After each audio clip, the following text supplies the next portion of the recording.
بسم اللہ الرحمن الرحیم۔ ہم نے علوم کو حاصل کرنے کے طریقوں پر بات شروع کیا، حفظ کے متعلق باتیں کیے، اور میں نے کہا تھا کہ آئندہ ویڈیو میں حفظ کے متعلق اسلاف کے کچھ نمونے آپ کے سامنے رکھوں گا۔ زمبا بن حارث قرطبی ان کے بارے میں آتا ہے کہ 1 گھنٹے میں 20 احادیث سند کے ساتھ اور متن کے ساتھ وہ یاد کر لیتے تھے۔ خالد بن سعد ایک بار سن کر 20 احادیث یاد کر لیے تھے۔ یونینی ان کے بارے میں آتا ہے کہ ایک مجلس میں 70 سے زائد احادیث وہ یاد کر لیتے تھے۔ حشیم بن بشیر واسطی سے پوچھا گیا کہ آپ کتنا یاد کرتے تھے؟ تو وہ فرماتے ہیں کہ میں ایک مجلس میں 100 احادیث یاد کر لیتا تھا۔ وکی فرماتے ہیں کہ یحییٰ ابن یمان ایک مجلس میں 500 احادیث یاد کرتے تھے۔ امام دارقطنی رحمہ اللہ اسماعیل صفار کی مجلس میں ایک مرتبہ بیٹھے ہوئے تھے، وہ احادیث بیان کر رہے تھے اور ان کی کتاب سے دارقطنی لکھ رہے تھے۔ کچھ احباب نے کہا کہ تم لکھتے لکھتے سن رہے ہو، تمہارا سننا صحیح نہیں ہوگا۔ تو انہوں نے کہا میں لکھتے لکھتے اچھی طرح سن سکتا ہوں اور اچھی طرح یاد رکھ سکتا ہوں۔ اور اصحاب سے پوچھا کہ اچھا بتاؤ اب تک انہوں نے کتنی حدیثیں سنائیں؟ انہوں نے کہا کہ ہم نہیں جانتے۔ کہا کہ انہوں نے 12 حدیثیں سنائی اور ترتیب کے ساتھ انہوں نے تمام احادیث کو سنا دیے۔ احمد بن حسن رازی کے متعلق آتا ہے کہ وہ ہر دن میں 370 یاد کرتے تھے، یعنی 15 صفحات تقریباً۔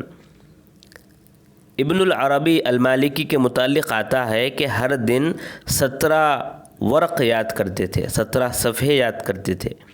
احمد بن ابراہیم ان کے متعلق آتا ہے کہ وہ ہر دن 470 یاد کرتے تھے، تقریباً 20 صفحہ۔ حافظ عراقی کے متعلق آتا ہے، امام سخاوی رحمہ اللہ فرماتے ہیں کہ وہ الامام جو ابن دقیق العید کی کتاب ہے اس کتاب کو یاد کر لیے تھے۔ حافظ عراقی کے متعلق ہی ابن شہبہ قاضی رحمہ اللہ فرماتے ہیں کہ الحاوی کو 15 یا 12 دنوں میں وہ یاد کر لیے تھے۔ محمد بن علی بن ابو العشائر الحلبی سورہ انعام کو 1 مرتبہ پڑھ کر یاد کر لیے تھے۔ صدر الدین محمد بن عمر کے متعلق آتا ہے کہ وہ مفصل جو زمخشری کی کتاب ہے اس کو 100 دن میں یاد کر لیے تھے، مقامات الحریری کو 50 دن میں یاد کر لیے تھے، اور دیوان المتنبی کو 1 دن میں یاد کر لیے تھے۔ یہ تمام نئے نام ہیں، بلکہ 1-2 نام پرانے بھی ہیں، ورنہ ہم نے مشہور زمانہ علماء کے حفظ کا تذکرہ یہاں پر بالکل نہیں کیے ہیں۔ محدثین کی لسٹ اگر نکالیں تو محدثین کی لسٹ جو ہے بھری پڑی ہے ایسے واقعات سے کہ انہوں نے کس طرح جو ہے حفظ کیا، کتنی جلدی جو ہے وہ لوگ یاد کر لیتے تھے، اور جو مشہور علماء ہیں ان کا تذکرہ ہم نے یہاں پر کیا نہیں، بلکہ نئے نام ہم نے ذکر کیا یہاں پر۔ ان سب حفاظ کے واقعات سن کر ہم یہ ذہن میں نہ رکھ لیں کہ بھائی ہم تو اتنا جو ہے یاد نہیں کر سکتے، اور ہو سکتا ہے کہ ہم ٹھپ ہو کر بیٹھ جائیں کہ ہم ان کی طرح کہاں یاد کر سکتے ہیں۔ نہیں، ہمیں ان کی طرح یاد کرنے کی ضرورت نہیں ہے، وہ حفاظ تھے۔ ہمیں جتنی صلاحیت ہے، ہم جتنا حافظہ رکھتے ہیں ہم اتنا ہی یاد کریں گے، لیکن یاد کریں گے، حفظ کریں گے، چھوڑیں گے نہیں۔ یہ ہمارا جو ہے ارادہ ہو، یہ ہمارا ہدف ہو۔ اس کے لیے آسان طریقہ کیا ہے، طریقے کیا ہیں، ذریعے کیا ہیں، راستے کیا ہیں، اس کو جو ہے اپنانا ہوگا۔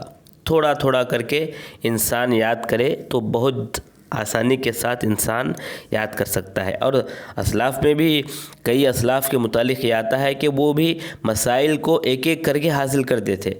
ایک مسئلہ لیتے، اس کو یاد کرتے، سمجھتے، اس کے بعد پھر دوسرے مسئلے کو لیتے تھے اپنے اساتذہ سے۔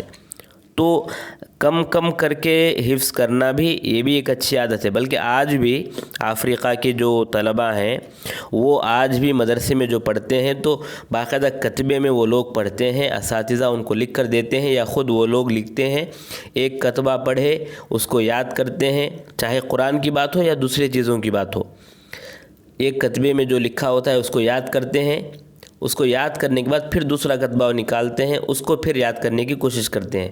اس طرح جو ہے دہرانے میں بھی آسانی ہوتی ہے اور یاد کرنے میں بھی آسانی ہوتی ہے۔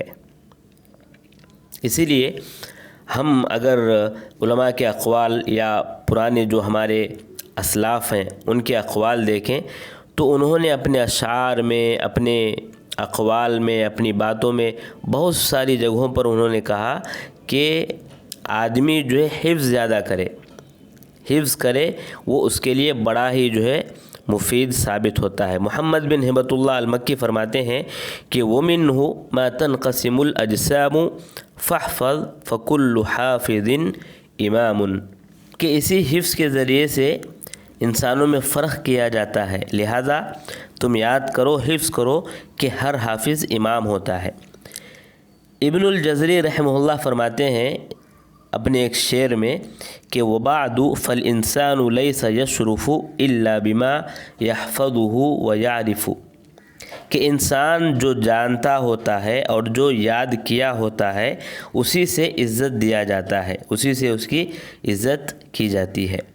ابو سعید حاکم جو ابن دوست سے مشہور ہیں وہ فرماتے ہیں کہ علیک بالحفظ دون الجمع فی الکتب فإن للکتب آفات تفرقها الماء يغرقها والنار تحرقها والفأر يخرقها واللص يسرقها، کہتے ہیں کہ تم حفظ کرو، کتابوں میں جمع مت کرو، کیونکہ کتابوں میں رکھ کر آپ کبھی علم والے نہیں ہو سکتے، کیونکہ ہو سکتا ہے ان کتابوں کو پانی ڈبو دے یا آگ جلا دے یا چوہے پرزہ کر دیں یا چور چرا لے جائے، اسی لیے آپ حفظ کر لو، اپنے کتابوں میں کاپیوں میں لکھ کر مت رکھو، یہ وہ کہتے ہیں۔ ابو العطیہ فرماتے ہیں کہ من منح الحفظ وعا ومن ضیع الحفظ وہما، کہ جو آدمی حفظ کرنے کی عادت رکھتا ہو وہ یاد رکھے گا، اور جو حفظ ہی نہ کرے وہ وہم و گمان میں مبتلا ہو جائے گا کہ یہ میں جو بول رہا ہوں وہ صحیح ہے یا غلط ہے، کیا ایسا ہی ہے یا ایسا نہیں ہے۔ تو اس طرح کے وہم و گمان میں وہ پڑے گا جو حفظ نہیں کرے گا، اور جو حفظ کر لے گا، یاد کر لے گا، وہ اس طرح کے وہم و گمان سے پاک ہو جائے گا۔ جب حفظ کی بات چل رہی ہے تو یہ بھی سن لیں کہ حفظ کے لیے بہترین وقت سو کر اٹھنے کے بعد کا وقت ہے، چاہے جب بھی آپ سو کر اٹھیں وہ وقت جو ہے آپ کے لیے کافی جو ہے مفید ثابت ہوگا، خاص کر فجر کے وقت میں یہ جو ہے بہترین وقت ہے۔